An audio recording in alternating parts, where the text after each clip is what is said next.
बाबा की। आगरा से आया हुआ जत्था ये चौथा धाम करने जा रहा है। श्री केदारनाथ धाम की बम बम। जी मालिक, दम लगाओ मालिक। मैं मानूंगा नहीं, हिम्मत नहीं हारूंगा। बोला बड़ी दूर है, जाना भी जरूर है। जय भोले की। पहली बार चढ़ रहे हो केदार बाबा की चढ़ाई? हाँ, प्यास लगी है? बस 2 किलोमीटर और। ओम नमः शिवाय, ओम नमः शिवाय।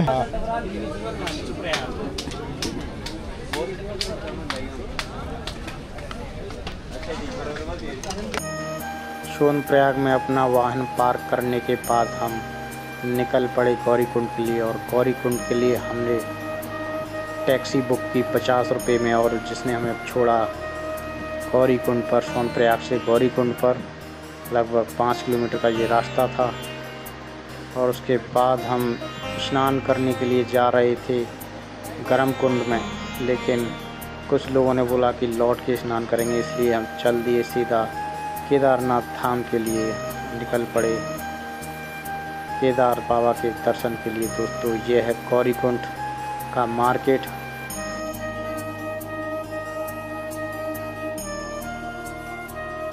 हर चीज़ की दुकान यहाँ पे अवेलेबल थी। लोग बोलते हैं कि केदार बाबा में कुछ वहाँ पे कुछ मिलता नहीं, लेकिन यहाँ पे तो सारी चीज़ें उपलब्ध थी। लोग रूम्स के लिए पूछ रहे थे लोगों से।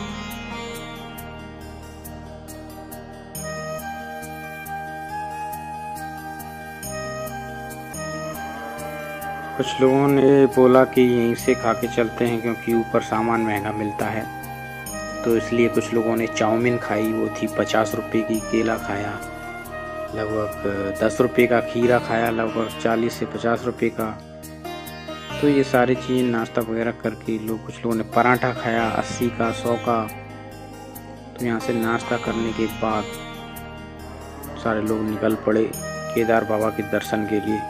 और एक चीज़ आपको बता दूं कि अगर आपको केदार बाबा की चढ़ाई पर, आप चारों धाम की यात्रा पर अगर आप जा रहे हैं, तो थोड़ा सा प्रैक्टिस कर लीजिए, क्योंकि इतना आसान नहीं है पहाड़ों की चढ़ाई करना। घुटने बोल जाते हैं दोस्तों। तो इसलिए थोड़ा सा, अगर आप यात्रा के लिए जाने वाले हैं तो उससे 15 दिन पहले लगभग आप प्रैक्टिस करें, टहलें, रनिंग करें, सीढ़ियाँ चढ़ें डेली। लगभग 10 से 15 मिनट डेली आप सीढ़ियाँ चढ़ें, तो उससे क्या होगा कि जो आपकी घुटनों के मसल हैं वो आपके बिल्ड हो जाएंगे। वरना वहाँ पर आप अगर डायरेक्ट आप चढ़ाई करोगे तो हो सकता है आपको बहुत सारी दिक्कतों का सामना करना पड़े, क्योंकि स्वेलिंग भी आ सकती है, घुटने सूज सकते हैं, मसल्स डैमेज हो सकती हैं, चलने में भी दिक्कत आ सकती है। इसलिए मैं आपको सलाह देना चाहूँगा कि अगर आप पहाड़ों में जा रहे हैं घूमने के लिए, यात्रा करने के लिए, तो आपको पहाड़ चढ़ना ही पड़ेगा। तो उसके लिए थोड़ी सी प्रैक्टिस ज़रूर कर लें, रनिंग कर लें। रनिंग नहीं तो आप घर पे सीढ़ियाँ भी चढ़ सकते हैं, जिससे आपकी मसल बिल्ड हो जाएंगी और आपको चढ़ाई करने में दिक्कत नहीं होगी। क्योंकि कई कई जगह पर दोस्तों ऐसी चढ़ाई थी, बिल्कुल खड़ी चढ़ाई, जहाँ पर घुटनों में ताकत होना बहुत ज़रूरी है। और हाँ, अगर आप चढ़ाई पे ऊपर जा रहे हैं पहाड़ पे, तो आप साथ में खाने पीने का आइटम कुछ ज़रूर ले जाएं। और खाने पीने के आइटम में आप ले सकते हैं काजू, बादाम और मखाने, ये वगैरह रोस्ट करके आप ले जाएं थोड़े से, और आप रेस्ट करें वहाँ पे, खाते जाएं। और रही बात पानी की, तो पानी तो काफ़ी महंगा मिल रहा था, तो पानी की हमें ज़रूरत भी नहीं पड़ी, क्योंकि झरनों का पानी आ रहा था रास्ते में। तो हमें जैसे ही प्यास लगती थी तो हम झरनों का 2 घूंट पानी पी लेते थे, और उससे एनर्जी आती थी और निकल पड़ते थे अपनी यात्रा के लिए। और जहाँ पर थोड़ा सा 2 मिनट 4 मिनट विश्राम करते थे, वहाँ पे थोड़ा सा काजू बादाम थोड़ा सा 1-2 चबाते हुए और 2 घूंट पानी पी लिया झरने का, तो उससे हम निकल पड़ते। ये देखिए दोस्तों, ये हमारी सिस्टर है, ये थोड़ी पागल है, डोंट माइंड। अकेली भाग जाती है छोड़ के, इतनी भीड़ है यहाँ पे। गंगोत्री यमुनोत्री समझ रही है इसे।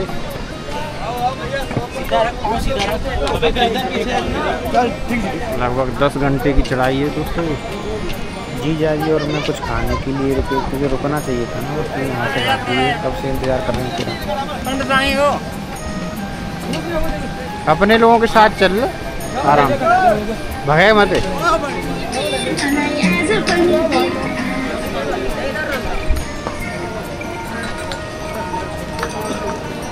हमारी सिस्टर खो गई थी, बहुत देर में मिली। जिया जी बहुत परेशान हो गए, से ढूंढते रुकती नहीं है, कुछ खाते पीने के लिए हम रुकते हैं तो वो रुकती नहीं, चलती जाती है।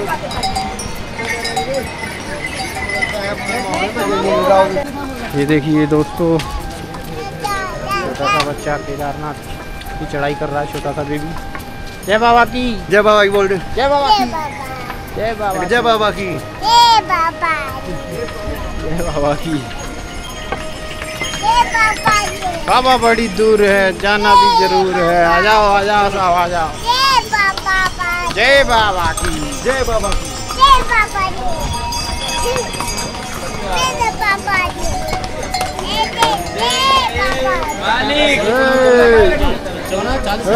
पाठक जी, जय बाबा की, हरे हरे महादेव।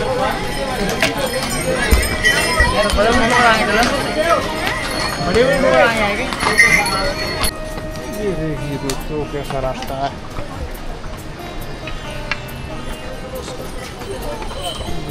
रास्ता है।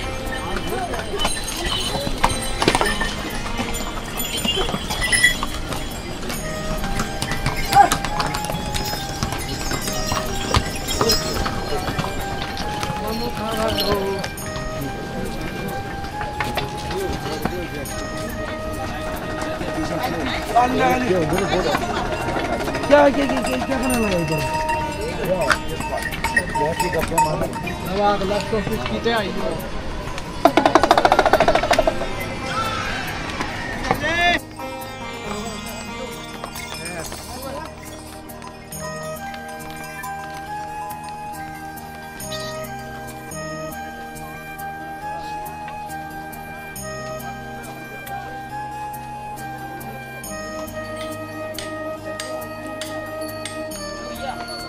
लगभग 3-3.5 किलोमीटर की हमारी चढ़ाई पूरी हो चुकी थी और हम निकले थे करीब 7 बजे, 7-7:30 बजे।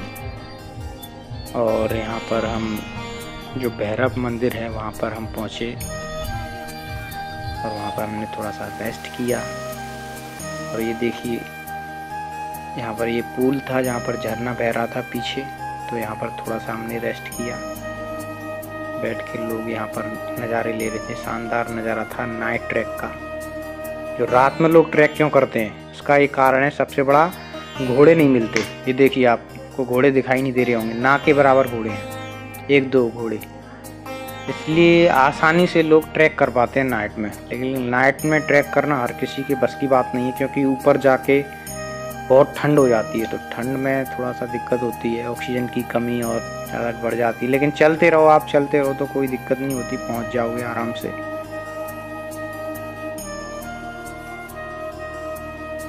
केदारनाथ की चढ़ाई सबसे कठिन चढ़ाई मानी जाती है। बहुत सारी जो चढ़ाई हैं उनमें से एक बहुत ही टफ चढ़ाई मानी जाती है, लेकिन हर किसी का सपना होता है केदारनाथ एक बार जरूर जाऊं और बाबा के दर्शन करूं। हमारा भी सपना था और बहुत अंदर से आनंद की अनुभूति हो रही थी। हम चढ़ाई करते जा रहे थे आराम आराम से, नाम जप करते हुए, ओम नमः शिवाय, ओम नमः शिवाय।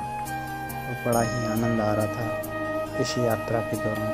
ये देखिए कितना, बहुत ही शकरा पुल था, बहुत ही। यहाँ पर आगे से अगर घोड़े वगैरह आ जाएँ तो बहुत काफ़ी दिक्कत हो, लेकिन घोड़ों के लिए एक अलग रास्ता यहाँ से बनाया गया है शकरे पुल की वजह से, क्योंकि यहाँ पर घोड़े निकलने में बहुत दिक्कत होगी, इसलिए ये पुल काफ़ी, इसकी चौड़ाई काफ़ी कम थी, तो अलग से घोड़ों के लिए रास्ता बनाया गया है, एक शॉर्टकट। उसे बोलेंगे लॉन्ग कट, क्योंकि ये शॉर्टकट था और वो लॉन्ग कट है। यहाँ पर थोड़ा सा एक ढाबा आया तो सिस्टर ने बोला कि थोड़ा यहाँ पर रुकते हैं, बैठते हैं, कुछ खाते पीते हैं, क्योंकि कुछ खाया नहीं था हमने। तो लगभग यहाँ पर पहुँचते पहुँचते हम करीब 7-8 किलोमीटर चल लिए थे। यहाँ पर 7-8 किलोमीटर चलने के बाद हमने एक पराठा ऑर्डर किया, देखते हैं चेक करते हैं कैसा बना है। तो इसने लगभग 80 रुपये का ये पराठा दिया था, देखने में काफ़ी अच्छा लग रहा है।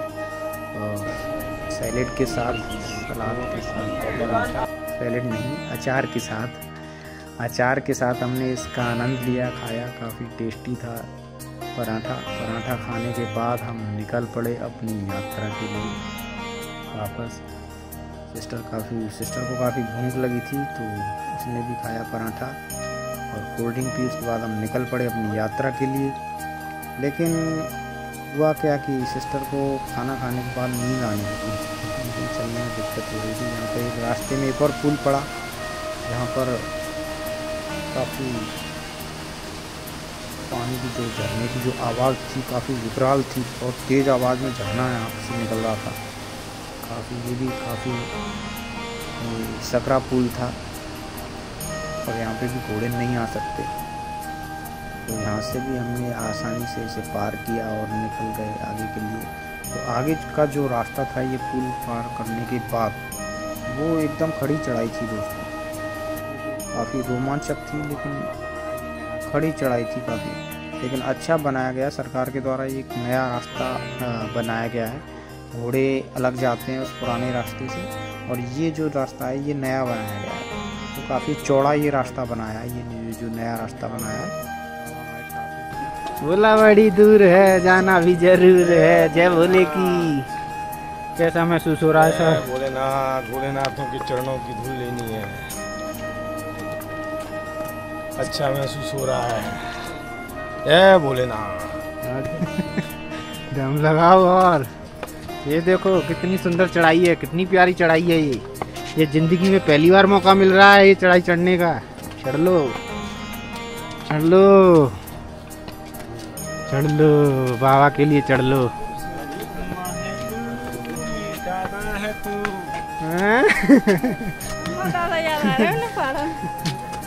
हाँ दिव्या, कैसा लग रहा है? पहली बार चढ़ रहे हो केदार बाबा की चढ़ाई? हाँ प्यास लगी है? बाबा के दर्शन के लिए व्याकुल हो? बाबा के दर्शन कब होंगे? अभी होंगे, थोड़ी देर में होते हैं। बस 2 किलोमीटर और। ओम नमः शिवाय, ओम नमः शिवाय, हर हर बोलो नमः शिवाय। मैं मानूंगा नहीं, हिम्मत नहीं हारूंगा। हाँ भाई, हिम्मत मत हारना। बाबा के दर्शन किए बिना लौटूंगा नहीं। ना ये पैर रुकेंगे ना थकेंगे, लगातार चलते रहेंगे।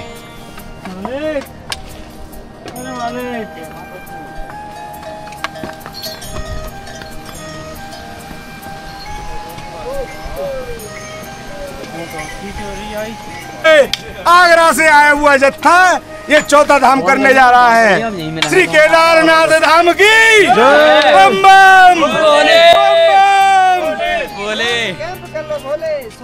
अरे सोने की जरूरत नहीं है, भोले के चरणों में आने की जरूरत है। ये बात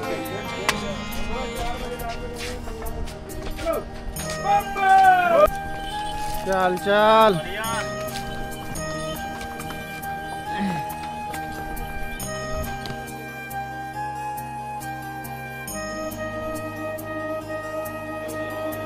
रात के लगभग 2 बजे का टाइम था और चंद्रमा की रोशनी में बर्फ से ढके हुए पहाड़ हिमालय नज़र आ रहा था दूर से ही। बहुत ही सुंदर और अद्भुत दृश्य था दोस्तों। और ये देखिए खड़ी चढ़ाई थी एकदम, और लगभग 3 किलोमीटर का रास्ता रह गया था और हम रात के लगभग 2:30 बज रहे थे उस समय हम पहुंच गए थे ऊपर। 7:30 बजे से हमने स्टार्ट किया था चढ़ना और लगभग 2:30 बजे के करीब हम बेस कैंप के नज़दीक थे मानो। तो लगभग हमने 8 से 9 घंटे में अपनी यात्रा पूरी कर ली थी दोस्तों। लेकिन हम जैसे बस से यात्रा कर रहे थे तो हमारे साथ बस में कुछ बुजुर्ग थे। उन्होंने किसी ने 15 घंटे में, किसी ने 18 घंटे में और किसी ने 14 घंटे में, इस तरीके से उन्हें टाइम लगा। लेकिन हम हमारी सिस्टर के साथ थे ये देखिए दोस्तों, यहाँ पे रास्ते में बर्फ़ जमी हुई थी रास्ते में, और रास्ता काफ़ी ख़राब था। और जल्द ही हम 2 किलोमीटर पहले ही बेस कैंप पर रुके रात को, लेकिन वहाँ जैसे ही रुके हम तो काफ़ी ठंड हमें लगने लगी वहाँ पे, क्योंकि देखा कि इतना ठंडा मौसम था। 4 बजे हम बेस कैंप में थोड़ा सा रेस्ट किया हमने 2 घंटे के लिए केवल, और ऐसा लगा कि शरीर मानो जाम हो गया, तो हम वहाँ से निकल लिए, क्योंकि चलने में ही भलाई है। अगर सर्दी ज़्यादा लगे तो सलाह मैं देता हूँ चलते रहिए, रुकिए मत। अगर आप रुक जाओगे तो ठंड बैठ जाएगी अंदर, तो आपके लिए खतरा साबित हो सकती है।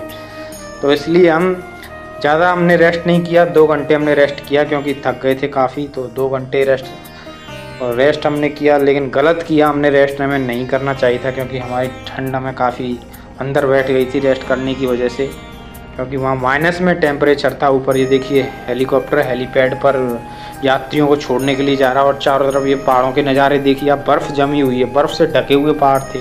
ये देखिए सामने बर्फ़ से ढके हुए पहाड़, और उत्तराखंड की खूबसूरत वादियों का आनंद लेते हुए हम अपनी यात्रा को पूरी करने जा रहे थे। मन में काफ़ी हर्षित उल्लास था, क्योंकि बाबा के दर्शन होने जा रहे थे।